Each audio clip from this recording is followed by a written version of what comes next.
না। শাশুড়ি সহ ইয়াসমিন কুয়াশা দেখে বিস্মিত হয়ে বৃষ্টিকে নিয়ে শোরগোল সহ ব্যস্ত হয়ে পড়েছে।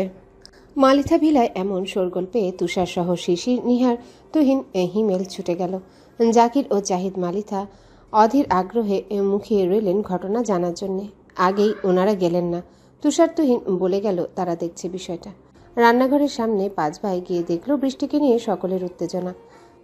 তুষার দেখে তৎক্ষণাৎ ছুটে গেল, তড়িঘড়ি করে জিজ্ঞাসা করল, কি হয়েছে আম্মু? ও এমন বমি করতেছে কেন? তৎক্ষণাৎ কেউই উত্তর করতে পারল না। বাড়ির তিন গিন্নি বিষয়টা জহুরি নজরে দেখার চেষ্টা করছেন। বৃষ্টি বমি ছেড়ে এখন নেতিয়ে পড়ল। তৎক্ষণাৎ তুষার পেছনে গিয়ে ধরল দুই বাহু চেপে।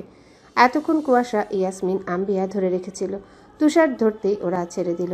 শিশির জাকিয়াকে জিজ্ঞাসা করল, আম্মু সকালের খাবার তো সকলে খেয়েছি, তেমন অসুবিধা তো হচ্ছে না। ভাবির কি হলো? গ্যাস্ট্রিকের সমস্যা হলো নাকি? জাকিয়া বৃষ্টির দিকে তাকালো।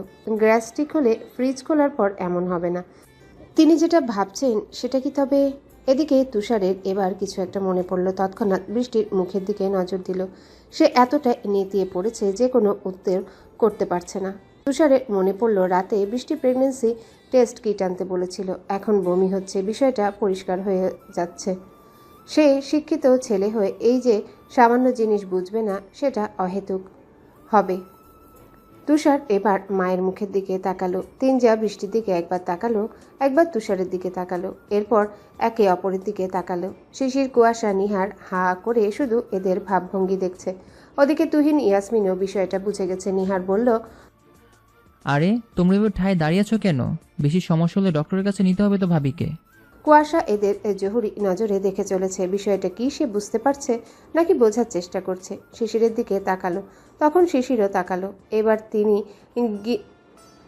তিন গিন্নি একে অপরের দিকে তাকিয়ে মুচকি হেসে একসাথে বলে উঠলেন, আমরা দাদি হতে চলেছি বৃষ্টি। বৃষ্টি অসুস্থ শরীরেও চোখ খুলে তাকিয়ে দেখল শাশুড়িদের। লজ্জায় সে গ্রাস করল, কিন্তু এটা লজ্জার না, সব থেকে আনন্দের অনুভূতি। কিরকম শিহরণ হচ্ছে, বুকের মাঝে উথাল পাতাল আনন্দ হচ্ছে। কাল সকাল থেকেই বমি হচ্ছিল, তুষার ছিল না, পিরিয়ডও মিস গেছে। এসব থেকে রাতে তুষারকে টেস্ট কিট আনতে বলেছিল। একবার শিওর হয়ে জানাবে ভেবেছে। এখনও অবশ্য শিওর হতে পারছে না, তবুও 90% শিওর। এখন শুধু টেস্ট করা বাকি। মায়েদের কথায় শিশির, কুয়াশা, নিহার, হিম আবারও হা করে তাকালো। ইয়াসমিন মুচকি হেসে বলল, বোধহয় কাকিমণি হতে চলেছি, ঠিক না ভাবি? বৃষ্টি উত্তর করল না। তুষার মুচকি হাসল।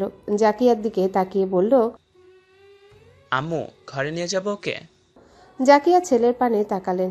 স্পষ্ট আনন্দ ছেলের মুখে, কেমন সুখের হাসি। এই অনুভূতির সাথে যে তিনি এই বড় মানিকটার আসার সময় পেয়েছিলেন, এখন ওনার সেই বড় মানিক সেই আনন্দ পাচ্ছে। ভাবা যায়? জাকিয়া ছেলের মাথায় হাত রেখে বললেন, আমার বড় মানিক, অভিনন্দন। দুনিয়ার সব আনন্দ সুখ তোদের হোক। তুষার শব্দহীন হাসল দাঁত বের করে। আনন্দে এখন উঠতে ইচ্ছা করছে তার। দুই হাতে বৃষ্টির দুই বাহু শক্ত করে চেপে ধরল। বৃষ্টি তুষারের উত্তেজনা টের পেল, তাকালো মুখের দিকে নির্জীব চোখে। একজন স্ট্রং পার্সোনালিটির পুলিশ অফিসারের এই মুহূর্তে বাবা হবার আনন্দ কতটা গ্রাস করেছে তা স্পষ্ট ফুটে উঠেছে। কেমন সুখ সুখ লাগছে। এতটা সুখ লাগে এই অনুভূতিগুলোই। শিশির, নিহার, কুয়াশা, হিম এবার চেঁচিয়ে উঠল। সত্যি? শিশির, নিহার, হিম একসাথে বলে উঠল। সিরিয়াসলি আমরা চাচু হবো? কুয়াশাও এবার চেঁচিয়ে বলে উঠল। সত্যি আমি ফুপু হচ্ছি বড়াম্মু? তা শুনে শিশির চোখ ছোট ছোট করে তাকালো। সকলে এবার দৃষ্টি কুয়াশার পানে দিল। শিশির চোখ ছোট ছোট করে তাকিয়ে থেকে কুয়াশার কথাটা ভাবল। সে যদি চাচু হয় তবে এই গোবর ঠাসা ফুপু কি করে হয়? মাথার উপর চাটি মেরে বলল, এক গোবর ঠাসা ফুপু হবি কেন তুই? কুয়াশাকে মারার জন্য সে রেগে গেল। মাথা ডলতে ডলতে রাগ তুলে ঝাঁঝালো কণ্ঠে বলল, তো কি হব? তুষার ভাই আমার ভাই না? তবে ফুপু কেন হব না? আজব।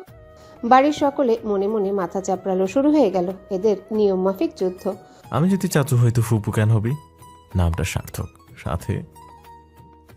সার্থক, সাথে তো আর বলি না গোবর ঠাসা।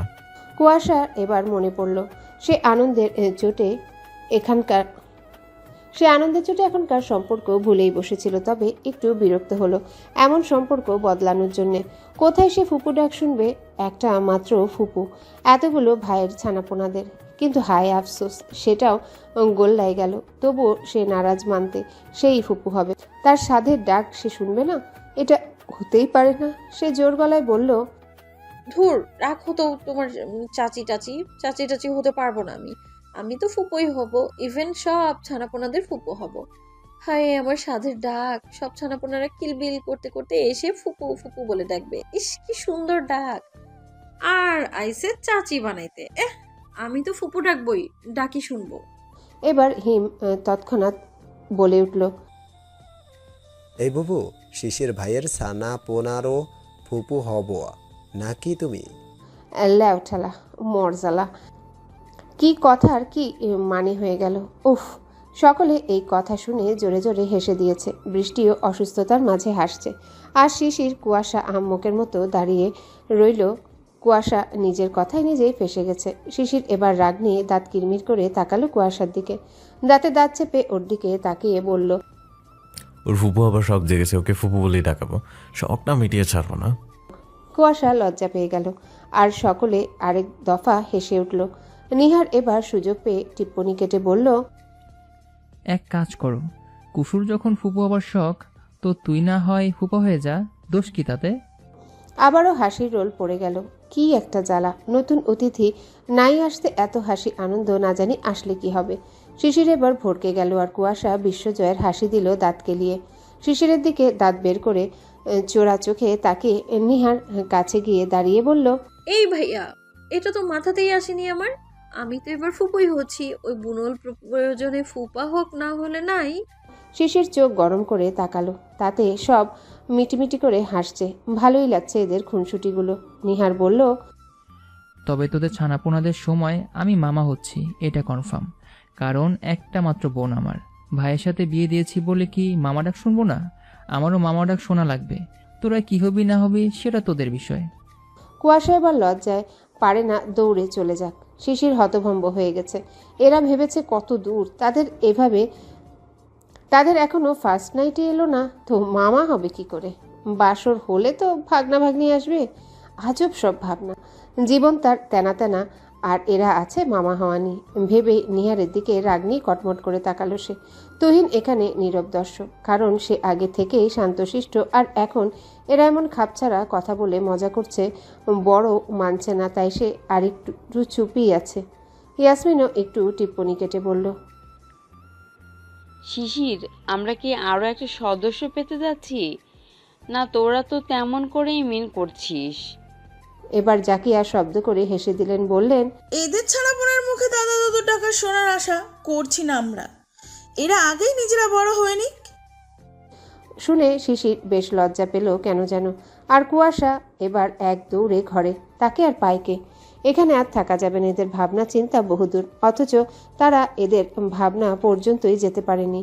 শিশিরও আর দাঁড়ালো না, বেরিয়ে এলো। ওরা দুজন বেরিয়ে আসতে হাসলো সকলে। তুষার বলল, ওরা মানতে শিখেছে আম্মু, সময় মতো স্বীকার করবে, চাপ দিও না। হুম। বলেই থেমে আবারও বললেন, আব্বু যা, বৃষ্টিকে ঘরে নিয়ে যা, কাল সকালে ডক্টরের কাছে নিয়ে যাবি। তুষার সম্মতি দিয়ে বৃষ্টিকে ধরে বেরিয়ে এলো। ওরা বেরিয়ে যেতে সকলে প্রশান্তি হাসলেন। এমন সুখময় পরিবারই যেন চিরন্তন থাকে, কোনো বদ নজর যেন না লাগতে পারে। আল্লাহ যেন সবসময় পরিবারের সহায় থাকেন। আজ এই আনন্দ অনেক বড় আনন্দের। বাড়িতে ছোট সদস্য আসতে চলেছে 4টিখানি কথা।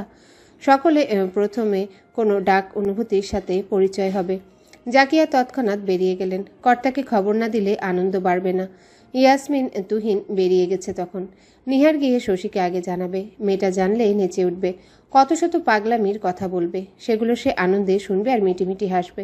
কখনো আবার অট্ট হাসিও দিবে। মেয়েটার সাথে কথা বলতে গেলে কখন যেন 2-3 ঘন্টা পার হয়ে যায়, টেরই পায় না।